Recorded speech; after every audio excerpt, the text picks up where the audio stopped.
हर खबर पर होगी आपकी पकड़। डाउनलोड कीजिए एबीपी लाइव ऐप। और यही है इस वक्त की सबसे बड़ी खबर। लॉकडाउन से जुड़ी हुई बड़ी खबर यह है कि लॉकडाउन आगे भी जारी रहेगा, इसके संकेत दिए गए हैं। प्रधानमंत्री मोदी ने लॉकडाउन के चौथे चरण के संकेत दिए हैं, लेकिन इस बार का लॉकडाउन पिछले 3 लॉकडाउन से अलहदा होगा। मुख्यमंत्रियों के साथ करीब 6.25 घंटे तक बैठक चली। 17 मई को लॉकडाउन का तीसरा चरण खत्म होने वाला है। इससे पहले सभी राज्यों के मुख्यमंत्रियों से प्रधानमंत्री की 6 घंटे तक बैठक हुई। प्रधानमंत्री ने 15 मई तक सभी राज्यों से ब्लूप्रिंट मांगा है। आपको हम एक रिपोर्ट दिखाने वाले हैं कि मुख्यमंत्रियों की बैठक में लॉकडाउन को लेकर पीएम मोदी ने क्या कुछ संकेत दिए और लॉकडाउन 4 अगर जारी रहता है, अगर लॉकडाउन 4 लागू किया जाता है तो ये कैसा हो सकता है।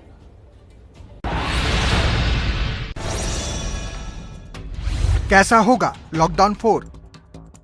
सोमवार को मुख्यमंत्रियों के साथ जब प्रधानमंत्री मिले तो इस बड़े सवाल का संकेत खुद प्रधानमंत्री ने दिया। इस बैठक में प्रधानमंत्री ने कहा कि मेरा ये मानना है कि दूसरे चरण के लॉकडाउन में पहले चरण के आवश्यक उपायों की जरूरत नहीं थी और इसी तरह तीसरे चरण के जरूरी उपायों की चौथे में जरूरत नहीं है। बैठक में पीएम ने जो कहा उससे ये तो साफ है कि लॉकडाउन 4 होगा। इसके अलावा पीएम ने बैठक में जो बातें कहीं उसको भी जान लीजिए। सभी मार्गों को फिर से शुरू नहीं किया जाएगा, केवल सीमित संख्या में ही ट्रेनें चलेंगी। जब तक इलाज नहीं मिलता सबसे बड़ा हथियार सामाजिक दूरी है। 15 मई तक सभी राज्य ब्लूप्रिंट देंगे। प्रधानमंत्री के बयान के संकेतों को अगर समझें और संक्रमण की रफ्तार बहुत तेजी से नहीं बढ़ी तो 17 मई के बाद भी लॉकडाउन जारी रह सकता है। लॉकडाउन 4 में ज्यादा छूट मिल सकती है। आर्थिक गतिविधियों में भी इजाफा हो सकता है। राज्यों को लॉकडाउन में फैसले लेने के ज्यादा अधिकार मिल सकते हैं। अब एक तरफ कोरोना से लड़ाई है तो दूसरी तरफ जिंदगी चलाने के लिए छूट देने की मजबूरी। प्रधानमंत्री ने भी बैठक में इन चुनौतियों का जिक्र किया। संक्रमण रोकना और सार्वजनिक गतिविधि बढ़ाना दोहरी चुनौती है। गांव में कोरोना के प्रसार को रोकना होगा। चिकित्सा और स्वास्थ्य ढांचे को मजबूत बनाना होगा। किसानों के लिए रोड मैप बनाना होगा।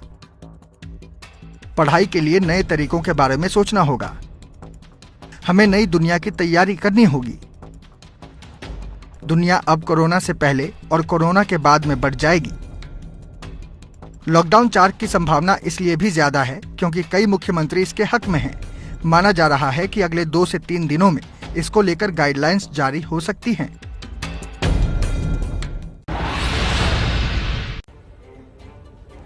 तो कैसा होगा चौथा लॉकडाउन, इसको लेकर अलग अलग मुख्यमंत्रियों की अलग अलग राय थी, अलहदा राय थी। लेकिन देखिए, एक मत एक मुश्त मुख्यमंत्रियों ने ये बात जरूर बोली कि राज्यों को अधिकार दिए जाएं कि वो अपने राज्य में जोन्स खुद तय करें।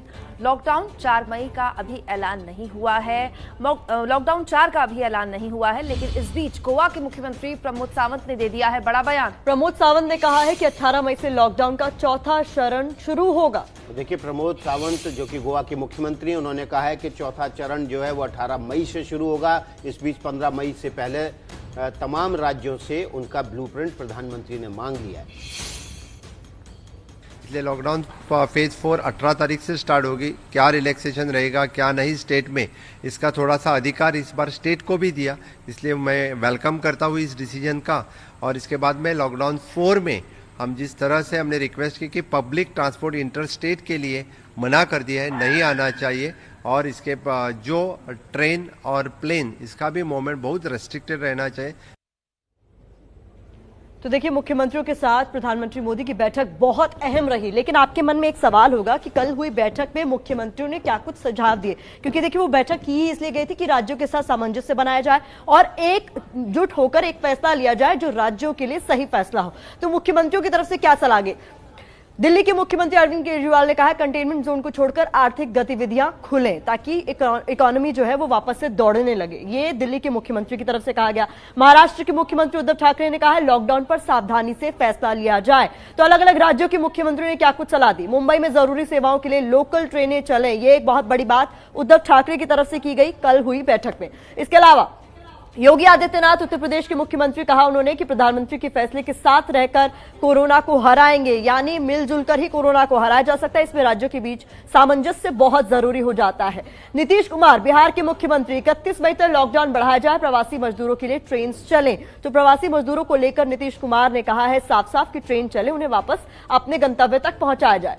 राजस्थान के मुख्यमंत्री अशोक गहलोत ने कहा है मनरेगा की तर्ज पर शहरी क्षेत्रों के लिए भी रोजगार गारंटी योजना शुरू की जाए, ताकि उनको किसी तरीके की समस्या का, मुसीबत का सामना ना करना पड़े। इसके अलावा भूपेश बघेल, मुख्यमंत्री छत्तीसगढ़, ने कहा है जोन तय करने का अधिकार राज्य सरकारों को मिले कि कौन से जोन उन राज्यों में होंगे, ग्रीन, ऑरेंज, रेड। देखिए पूरे देश को इस वक्त 3 जोन्स में बांटा गया है, लेकिन मुख्यमंत्रियों ने अपने राज्यों को लेकर भी कुछ ऐसी ही डिमांड की है कि फैसला उनके हाथ में हो। देखिए, आपको कुछ प्रमुख राज्यों के बयान आपको दिखाए, उनके मुख्यमंत्रियों के बयान आपको प्रतिमा ने दिखाए, वो हम आपको सुना देते हैं। पंजाब और झारखंड के मुख्यमंत्री का क्या कहना रहा कल इस बैठक में। आज मेरे पास तकरीबन जो मेरे अपनी रेवेन्यू है स्टेट की, वो 3360 करोड़ मुझे आती है एक महीने की, और मेरे 88% इसका नहीं आ रहा मेरे पास, सिर्फ 12% आ रहा है मेरे पास। I am only getting 400 crore out of 3360, because मेरा कुछ चल ही नहीं रहा, इंडस्ट्री बंद है, सब कुछ बंद है। How do I run the state? हमने कहा कि जल्द से जल्द और अधिक से अधिक संख्या में उनको पहुंचाने का कोई व्यवस्था होना चाहिए, नहीं तो जिस तरीके से लोग चल पड़े हैं रेल के पटरियों पर, मुझे लगता है कि फिर ये अगर यही हालत रहा तो आने वाला समय में आर्थिक गतिविधियों को सुचारू रूप से चलाना मुश्किल होगा, क्योंकि लोग तो अभी चल ही रहे हैं। महत्वपूर्ण है ये समझना, क्योंकि संघीय ढांचे में हम रह रहे हैं। कौन सा मुख्यमंत्री क्या बात कर रहा है प्रधानमंत्री से, बहुत ही जरूरी है। आगे वाले लॉकडाउन को लेकर संकेत उसी से मिलेंगे। देखिए, हर राज्य ने, चाहे वो बीजेपी शासित था या नहीं था, अपनी अपनी बात, अपने अपने समस्याओं के इतर रखी। इन सब के बीच पश्चिम बंगाल के मुख्यमंत्री की तरफ से भी महत्वपूर्ण बातें कही गई हैं। केंद्र के गाइडलाइंस को पढ़ने और लागू करने में हम थक जाते हैं। पश्चिम बंगाल की मुख्यमंत्री ये कह रही हैं कि केंद्र लगातार इतनी गाइडलाइंस जारी कर रहा है कि केंद्र की चिट्ठी सार्वजनिक होना संघीय ढांचे का उल्लंघन है।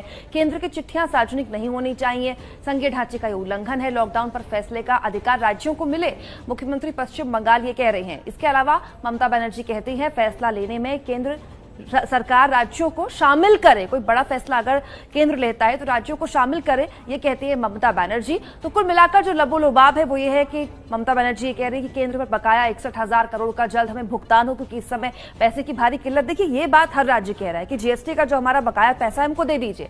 ट्रेन संचालन में सावधानी जरूरी, अन्यथा कोरोना का खतरा बढ़ जाएगा। ये बात बिहार के मुख्यमंत्री ने भी कही है कि अभी बहुत जल्दबाजी तो नहीं हो जाएगी ट्रेन चलाना। देखिए, इसके अलावा हम आपको बताएं कि राज्य सरकारों में इस बात को लेकर एक आम राय अब है कि राज्य ही अब असली लड़ाई कोरोना को लेकर लड़ रहा है। तो अब आने वाला जो लॉकडाउन हो वो इस तरह से हो कि राज्यों के बीच सामंजस्य तो हो ही, लेकिन अधिकार भी हो और फंडिंग केंद्र से ज्यादा हो। मुझे लगता है कि इस बार अगर लॉकडाउन एक्सटेंड होता है तो मेन जो मुद्दा रहेगा वो यही रहेगा कि किस तरीके से सामंजस्य बने, लेकिन इकोनॉमिक एक्टिविटी जो है वो अब चलनी बहुत जरूरी हो गई। देखिए, 2 चिंताएं महत्वपूर्ण हैं जो सभी राज्यों की इस बैठक में उभर कर सामने आई। एक तो जो प्रवासियों का जो आना जाना है उसको बहुत सीमित रखा जाए, नहीं तो संक्रमण दूसरे राज्यों में फैलेगा। दूसरा, जो आर्थिक गतिविधियां हैं वो शुरू की जाए जल्द से जल्द, और साथ ही साथ केंद्र का जो बकाया है राज्यों पर वो उनको दे दिया जाए, ताकि राज्य अपने डे टू डे के खर्चों से उबर सके। तो ये जो चिंताएं थी ये बहुत जरूरी है। चलिए हम आपको कोरोना के खिलाफ सरकार की क्या तैयारियां हैं